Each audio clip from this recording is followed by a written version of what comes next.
निरभयकारी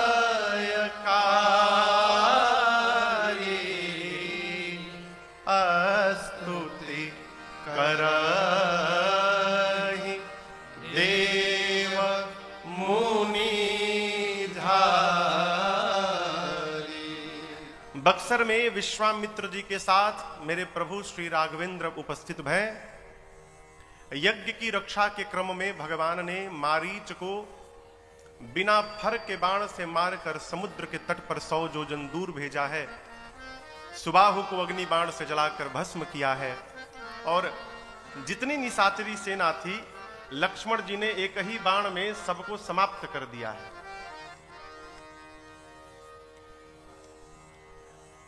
असुरों को गति देने के बाद भगवान विश्वामित्र जी के आश्रम में ही कुछ दिनों तक रुके रहे।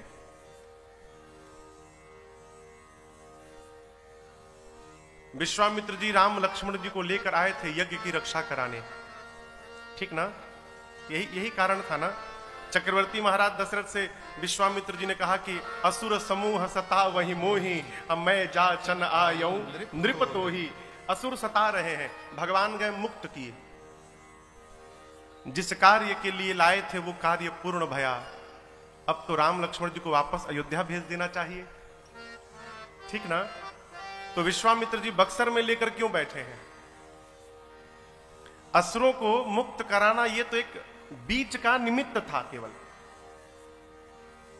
मूल उद्देश्य है भगवान को किसी भी प्रकार अयोध्या से निकालकर मिथिला पहुंचा देना। क्यों? यदि भगवान मिथिला नहीं पहुंचेंगे तो धनुष यज्ञ में धनुष कौन तोड़ेगा? इसलिए चक्रवर्ती दशरथ जी महाराज से रचना बनाकर राक्षसों का संहार कराने हेतु राम लक्ष्मण जी को मांग कर लाए। प्रभु ने यज्ञ की रक्षा की। अब देखिए, यहां भगवान भी नहीं बोले विश्वामित्र जी से कि अब जिस कार्य के लिए लाए थे आप कार्य हो गया, मुझे वापस भेजिए। ये कथा कहती है जब जीवन में हम अपने किसी श्रेष्ठ के साथ रहें, अपने दिमाग को थोड़ा शांत करके रखना चाहिए। सोचने का काम उनका है, हमको घर जाना है कि साथ में रहना है, ये उनका काम है। कुछ दिनों तक भगवान रहे। समय जानकर एक दिन विश्वामित्र जी राम जी के पास गए और जाकर कहे, राम जी, एक यज्ञ की रक्षा तो आपने कर दी, परंतु एक दूसरा यज्ञ मिथिला में प्रारंभ होने वाला है, धनुष यज्ञ। और मेरा अपना स्वयं का अनुभव ये कहता है राम, मेरा यज्ञ पूर्ण नहीं हो रहा था, आप आए, विश्वामित्र का यज्ञ पूर्ण हो गया। मेरा मन कह रहा है यदि आप मिथिला चलेंगे ना तो महाराज जनक का भी यज्ञ आपके जाने से ही पूर्ण हो जाएगा। आप चलेंगे ना? जैसे विश्वामित्र जी ने ये बात कही, मेरे प्रभु हर से चले मुनि वर के साथ। यहां मेरे प्रभु से एक सीखने योग्य मैं बात आपसे निवेदन करूं। भगवान कोई भी कार्य रो कर नहीं करते, इसको जीवन में उतारने का स्वभाव बनाया जाए। मेरे प्रभु अयोध्या से चले तो हर्ष के साथ चले, हर्ष चले मुनि भय हरण, हर्ष चले। विश्वामित्र जी के साथ बक्सर से आगे चले, कैसे चले? हर्ष चले मुनि वर के साथ। आगे बढ़े, अहिल्या जी को गति दिए, गंगा जी के तट पर पहुंचे। अब गंगा जी के तट से आगे कैसे जाएंगे? हर्ष चले मुनि वृंद सहा। आप जहां पढ़िएगा यही पाइएगा, भगवान जब जब यात्रा प्रारंभ किए तो प्रसन्नता के साथ किए।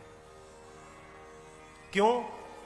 जीवन में जब यात्रा के पूर्व आपके चित्त में, मन में, हृदय में आह्लाद होगा, आनंद होगा, प्रसन्नता होगी, तो समझिएगा आधा कार्य आपने यही पूर्ण कर लिया। न होने वाला कार्य भी पूर्ण हो जाएगा। और यदि कार्य प्रारंभ होने के पहले ही आप रो रहे हैं तो फिर भगवान मालिक है, कार्य होगा कि नहीं होगा। थोड़ी दूर जाने के बाद राम जी को एक आश्रम दिखाई पड़ा। राम जी विश्वामित्र जी से पूछे, प्रभु ऋषि आश्रम से कोई पुण्य थली पर आज लगे उजड़ी उजड़ी, नर नारी नहीं पशु पक्षी हुना। देखिए ना गुरुदेव, सुनसान दशा बिगड़ी बिगड़ी, तरु सूखे लता फल फूल बिना, गति जानन की उत्कंठा बढ़े। कहिए गुरुदेव कृपा करके, यह कैसे शिला मगमाही पड़ी है। राम जी कहते हैं गुरुदेव, ये स्थान देखकर ऐसा प्रतीत होता है मानो किसी ऋषि का आश्रम हो, परंतु प्रभु आज यहां ना कोई पुरुष है, ना कोई स्त्री है, ना कोई पशु है, ना कोई पक्षी है। आश्रम के अंदर जो वृक्ष है, वृक्ष भी सूखे हैं, न पत्ते हैं, न पुष्प है, न फल है। और गुरुजी, आश्रम के बीच में ये शिला कैसी रखी हुई है? विश्वामित्र जी ने कहा, राम, नित्य इस मार्ग से हजारों लोग जाते हैं आते हैं, लेकिन कोई भी उस शिला की ओर देखता तक नहीं है, आपने कैसे देख लिया? राम जी कहे, गुरुदेव, मैं अपने स्वभाव से बंधा हूं। गुरुजी, क्या स्वभाव? प्रभु कहते हैं, गुरुदेव, जिसको कोई नहीं देखता है उसको मैं देख लिया करता हूं, इसी स्वभाव से मैंने देख लिया। ये शिला कौन है गुरुदेव? गुरुदेव भगवान ने पूरी कथा सुना डाली। कौन सी कथा सुना डाली? कहने वाले गुरु जी जाने और सुनने वाले मेरे राम जी जाने। मानस में नहीं लिखा, हमारे पूज्य महाराज श्री का निर्देश है, बेटा, जिन प्रसंगों में गोस्वामी जी ने ताला बंद कर दिया है, उन प्रसंगों को खोलकर समाज के सामने रखना यह धर्म के विरुद्ध व्यवहार होता है। चर्चा नहीं करते। सीधी सीधी बात कहें, आप में से ऐसा कोई भी यहां नहीं होगा जिसको यह नहीं पता होगा कि अहिल्या मैया से क्या अपराध भया। आप लोग जानते हैं ना?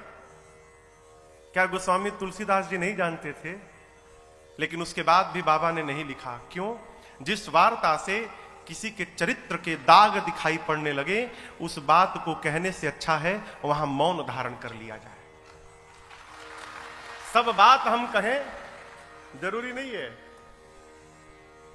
गुरुदेव ने केवल इतना कहा, राम, ये गौतम नारी श्राप बस, उपल दे धरि धीर, चरण कमल रज चाहती, कृपा करहु रघुवीर। राम, ये गौतम ऋषि की अर्धांगिनी अहल्या है। इनके पति ने इनको श्राप देकर शिला का बना दिया है। और आप जानते हैं राम, आपके चरण में जो रज लगा है, उसी चरण रज से इनका उद्धार होने वाला है। आपके चरण रज की प्रतीक्षा में वर्षों से यहां बैठी हैं राम। आप राम इन पर कृपा करिए। और एक बात समझिएगा, जब कोई संत भगवान को कृपा करने के लिए कह देते हैं, तो भगवान फिर ये नहीं देखते हैं कि वो कृपा करने लायक है कि नहीं है। संत ने कह दिया तो भगवान फिर सोचना समाप्त कर देते हैं और तुरंत जाके कृपा कर देते हैं। इसलिए मेरे प्रभु के श्रीमुख वचन है, सबसे पहली भक्ति क्या है? संत का संग कर लो, संत के शरण में रहिए। क्यों? संत जब कभी भी अनंत के सामने बैठेगा, और जिस दिन उस संत ने यह कह दिया कि प्रभु आपका एक और बालक है, तनिक उस पर भी कृपा बना के रखिएगा, तो भगवान किसी संत की बात को दुरा नहीं सकते हो और आप पर भगवान की कृपा बरस जाएगी। विश्वामित्र जी ने कहा, क्या? कृपा करहु रघुवीर। जैसे गुरुदेव ने कहा, मेरे प्रभु तुरंत जाकर अपने चरण रज का स्पर्श करा दिया। और आपको बताऊं, जैसे चरण रज पड़ा हो, मां अहल्या चैतन्य अवस्था में आ गई। बाबा कहते हैं, परसत पद पावन शोकन सावन प्रगट भई तप पुंज सही देखत रघुनायक जन सुखदायक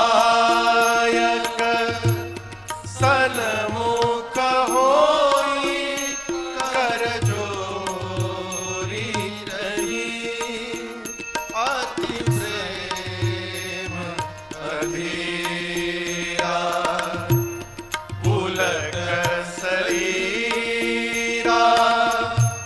मुख नहीं आवई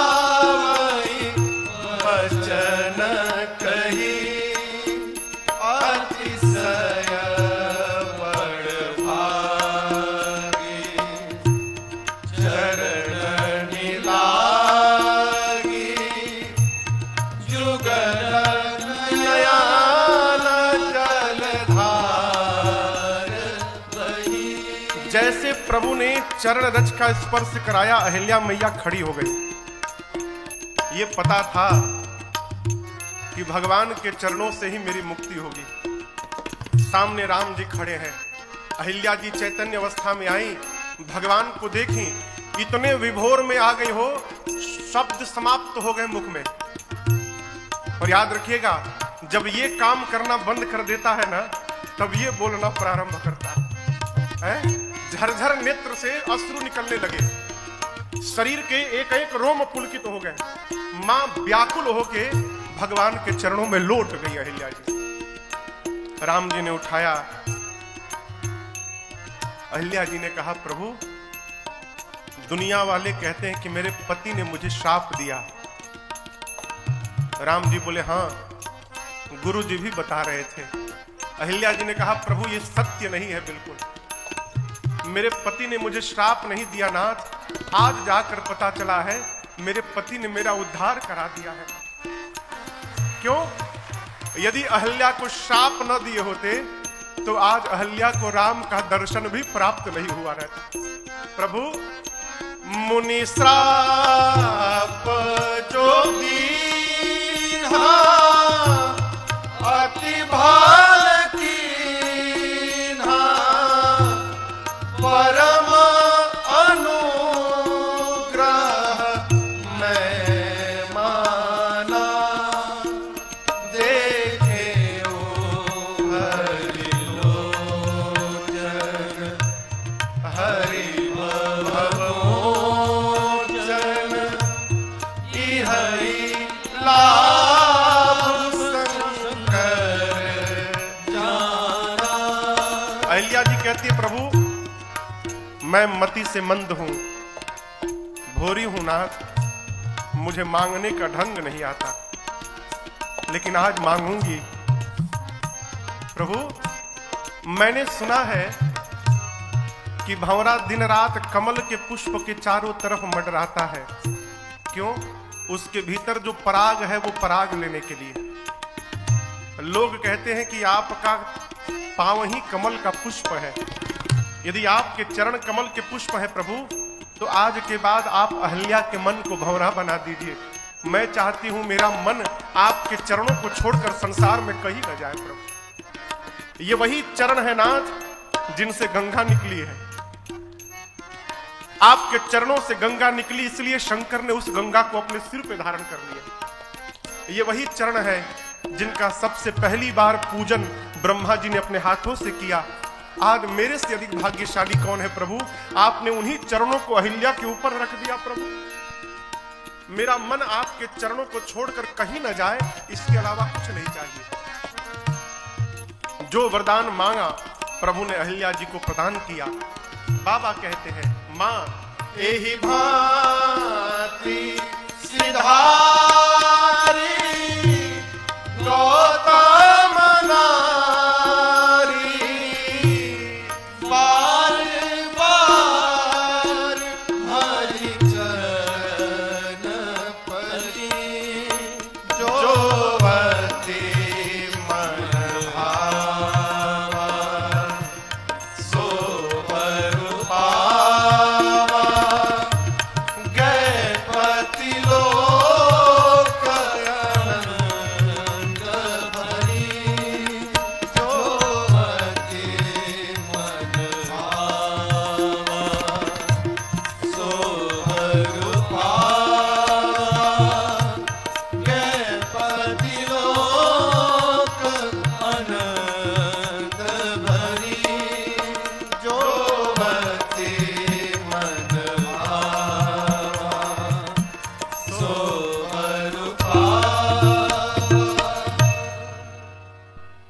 मनचाहा वरदान प्राप्त करके मां अहिल्या बारंबार अपने पति के चरणों में प्रभु के चरणों में प्रणाम करके अपने पति गौतम ऋषि के साथ उनके लोक चली गई।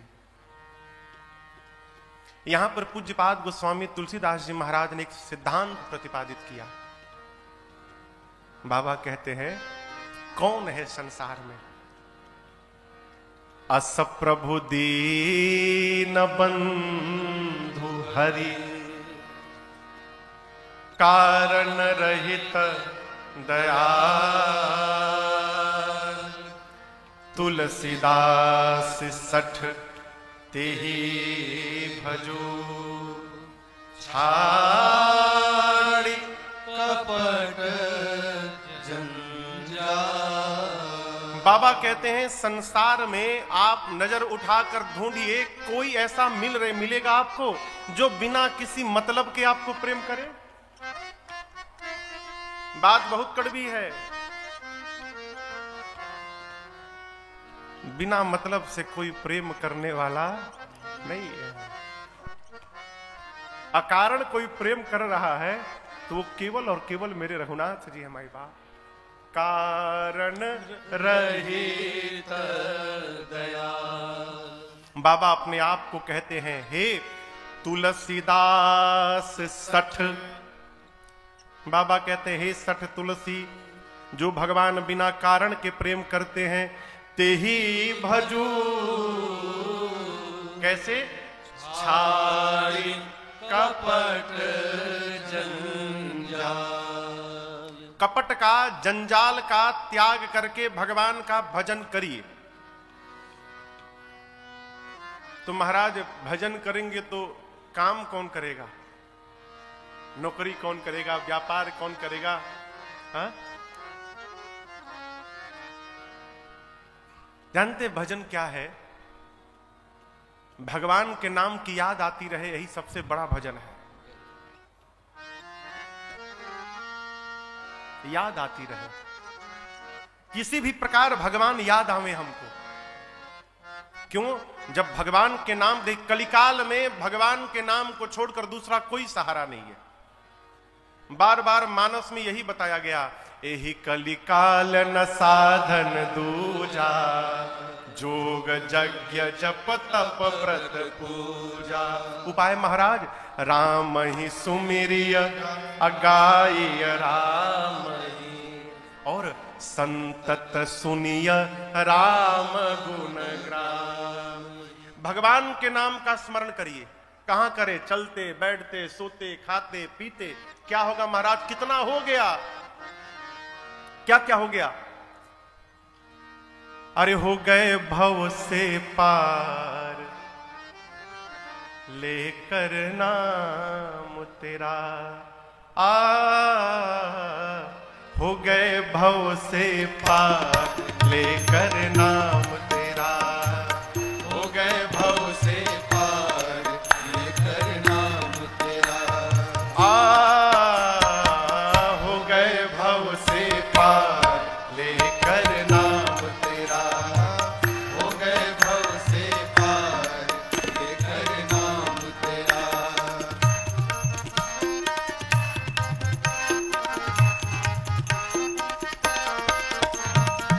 वाल्मीकि अति दीनहीन थे, बुरे कर्म में सदा लीन थे।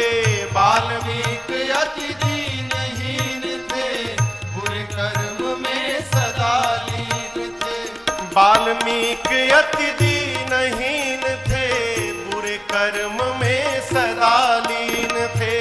वाल्मीकि अति दीनहीन थे, बुरे कर्म में सदा लीन। फिर करी रामायण तैयार, लेकर नाम तेरा। करी रामायण तैयार, लेकर नाम तेरा। हो गए भव से पार, लेकर नाम तेरा। हो गए भव से पार, लेकर नाम तेरा।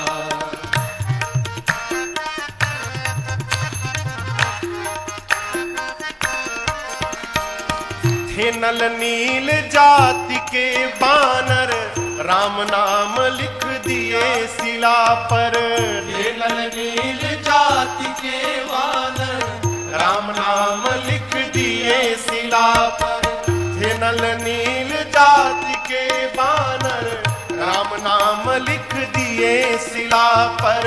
हे नल नील जाति के वानर, राम नाम लिख दिए। फिर क्या हुआ? अरे हो गई सेना पार लेकर नाम तेरा। हो गई सेना पार लेकर नाम तेरा। हो गए भव से पार लेकर नाम तेरा। हो गए भव से पार लेकर नाम तेरा।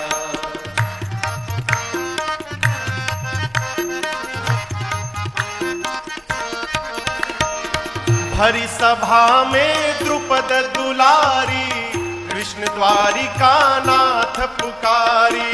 भरी सभा में द्रुपद दुलारी, कृष्ण द्वारिका नाथ पुकारी। हाँ, भरी सभा में द्रुपद दुलारी, कृष्ण द्वारिका नाथ पुकारी। भरी सभा में द्रुपद दुलारी, कृष्ण द्वारिका नाथ पुकारी। फिर बढ़ गया चीर अपार लेकर नाम तेरा।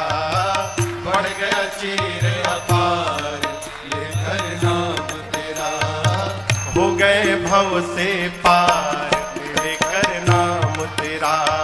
हो गए भव से पार लेकर नाम तेरा।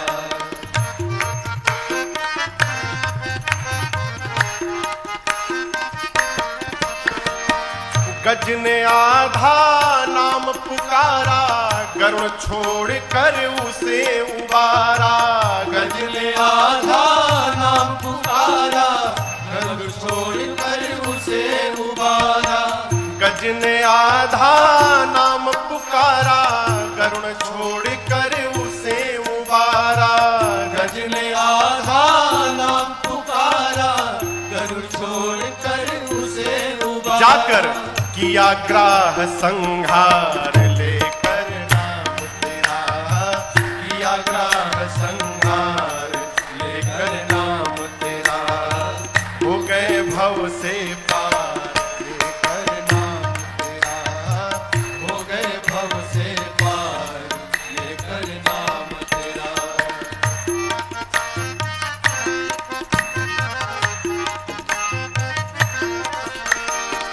मीरा गिरधर नाम पुकारी, विष अमृत कर दिए मुरारी। मीरा गिरधर नाम पुकारी, विष अमृत कर दिए मुरारी। मीरा गिरधर नाम पुकारी, विष अमृत कर दिए मुरारी। मीरा गिरधर नाम पुकारी, विष अमृत कर दिए मुरारी। खुल गए चारों द्वार लेकर नाम तेरा। खुल गए चारों द्वार लेकर नाम तेरा। हो गए भव से पार लेकर नाम तेरा। हो गए भव से पार लेकर नाम तेरा।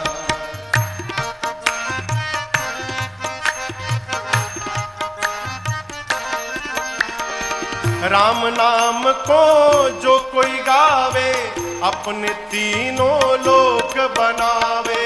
राम नाम को जो कोई गावे, अपने तीनों लोक बनावे। राम नाम को जो कोई गावे, अपने तीनों लोक बनावे।